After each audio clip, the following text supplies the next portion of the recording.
प्रकाशपुर नाम का एक छोटा और सुंदर सा कस्बा था। वहाँ की गलियों में दो लड़कियों की दोस्ती की मिसाल दी जाती थी, रीना और नेहा। दोनों 16 साल की थीं, लेकिन उनका रिश्ता सगी बहनों से भी गहरा था।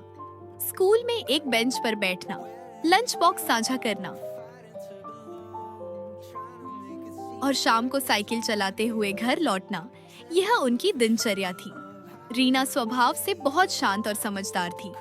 उसका परिवार मसीही था, इसलिए वह बचपन से ही प्रार्थना और वचन के माहौल में पली बढ़ी थी। उसकी माँ अक्सर कहती थी, बेटा दुनिया चाहे बदल जाए, लेकिन यीशु का प्रेम कभी नहीं बदलता। दूसरी ओर नेहा चुलबुली थी। उसे फैशन, नई फिल्में और सोशल मीडिया पर रील बनाना बहुत पसंद था।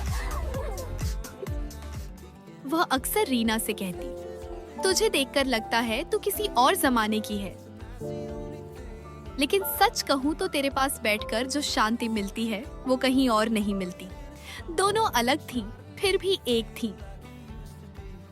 11वीं कक्षा शुरू हुई और क्लास में एक नए लड़के का दाखिला हुआ, करण। करण शहर से आया था। उसके बाल स्टाइलिश थे, हाथ में महंगा फोन था और बात करने का अंदाज ऐसा कि सब उसकी ओर खींचे चले आते थे। धीरे धीरे नेहा का ध्यान पढ़ाई और रीना से हटकर करण की तरफ जाने लगा। शुरुआत दोस्ती से हुई, फिर रात रात भर मैसेजिंग का सिलसिला शुरू हो गया। रीना ने यह बदलाव महसूस किया।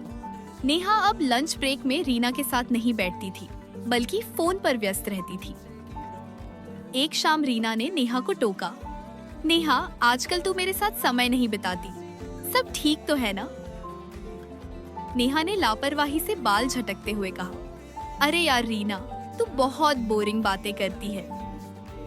करण के साथ बात करके मुझे लाइफ में नई किक मिल रही है, तू नहीं समझेगी। समय बीतता गया। नेहा अब पूरी तरह बदल चुकी थी। वह चर्च जाने के नाम पर बहाने बनाती और रीना की सलाह उसे भाषण लगने लगी थी। नेहा, मुझे चिंता हो रही है। मुझे करण का स्वभाव पसंद नहीं है। तू अपनी पढ़ाई और संस्कारों से दूर जा रही है। बस कर रीना, तू मेरी माँ मत बन। हर बात में बाइबल और यीशु को मत लाया कर। तेरी पुरानी सोच मुझे घुटने पर मजबूर करती है। आज के बाद मुझसे मतलब मत रखना।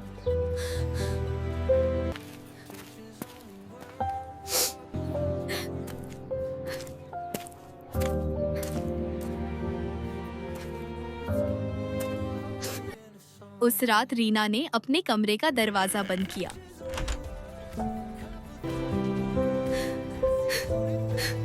और घुटनों पर आ गई। उसने रोते हुए प्रार्थना की, प्रभु, मेरी सहेली रास्ता भटक गई है। मैं कुछ नहीं कर सकती, लेकिन आप सब कुछ कर सकते हैं। उसे संभाल लीजिए। कुछ महीने बीते। नेहा और करण का रिश्ता गहरा हो चुका था, लेकिन अब करण का असली रंग सामने आने लगा। वह नेहा पर अपनी मर्जी थोपने लगा। जब नेहा ने अपनी पढ़ाई की बात की तो करण ने मजाक उड़ाया। नेहा घर पर झूठ बोलकर करण से मिलने जाती, लेकिन करण उसे समय नहीं देता था। वह सिर्फ अपने मतलब के लिए नेहा से बात करता। एक दिन नेहा ने करण को फोन किया और कहा, करण, मुझे बहुत अकेलापन लग रहा है, मुझे तुम्हारी जरूरत है। उधर से करण की रूखी आवाज आई, देखो नेहा, तुम बहुत इमोशनल ड्रामा करती हो। मुझे ऐसी चिपकू लड़कियां पसंद नहीं। मेरे पास तुम्हारे लिए टाइम नहीं है। मुझे और कॉल मत करना। और इसके साथ ही उसने नेहा को हर जगह से ब्लॉक कर दिया। नेहा को विश्वास ही नहीं हुआ कि जिस लड़के के लिए उसने अपनी सबसे अच्छी दोस्त को छोड़ दिया, उसने उसे एक पल में ठुकरा दिया। वह रात नेहा के जीवन की सबसे भारी रात थी। उसका कमरा, जो कभी उसकी हंसी से गूंजता था, आज काटने को दौड़ रहा था। उसके पास महंगा मोबाइल था, हजारों फॉलोअर्स थे, लेकिन बात करने के लिए एक भी इंसान नहीं था। उसे रीना की बहुत याद आ रही थी, लेकिन शर्म के मारे वह उसे फोन नहीं कर सकती थी। वह बिस्तर पर लेटकर रो रही थी। तभी उसके हाथ से मोबाइल फिसला और स्क्रीन पर एक पुराना ऐप खुल गया। ये एक बाइबल ऐप था जो रीना ने बहुत पहले जबरदस्ती नेहा के फोन में इंस्टॉल किया था। स्क्रीन पर आज का वचन चमक रहा था। ऐसे मार्ग है जो मनुष्य को ठीक जान पड़ते हैं, परंतु उनके अंत में मृत्यु मिलती है। नीति वचन 14:12। नेहा सन्न रह गई। उसे लगा जैसे ईश्वर सीधे उससे बात कर रहे हैं। उसे महसूस हुआ कि जो रास्ता उसे मॉडर्न और कूल लग रहा था, उसने उसे केवल दर्द दिया।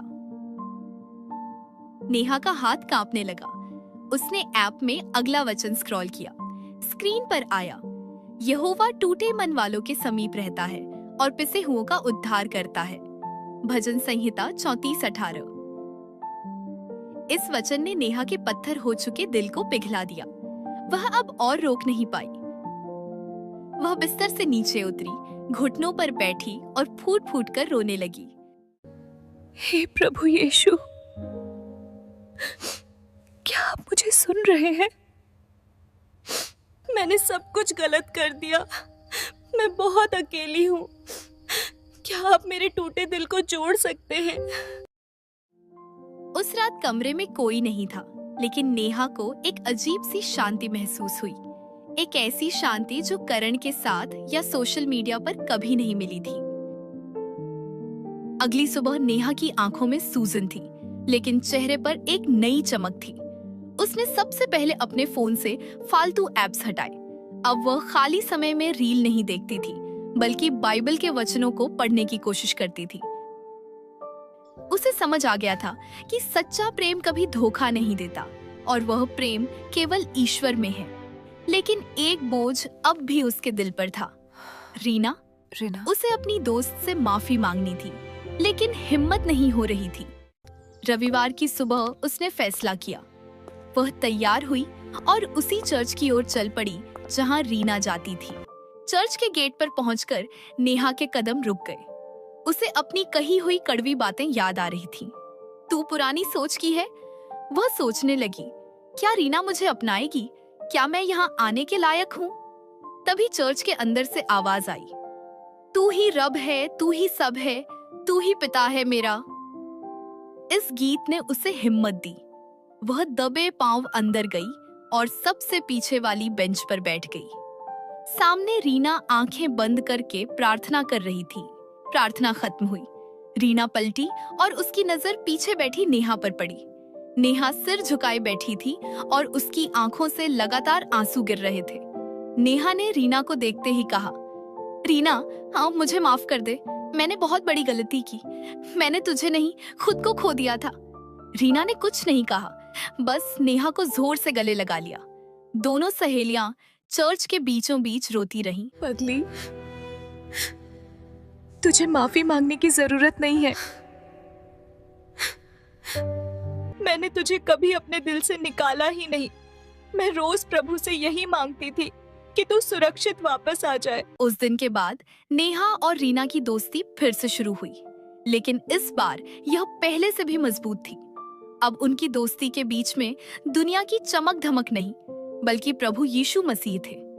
नेहा ने सीखा कि दुनिया की खुशी पानी के बुलबुले जैसी है जो पल भर में फूट जाती है, लेकिन ईश्वर का वचन वो चट्टान है जो हर तूफान में स्थिर रहता है।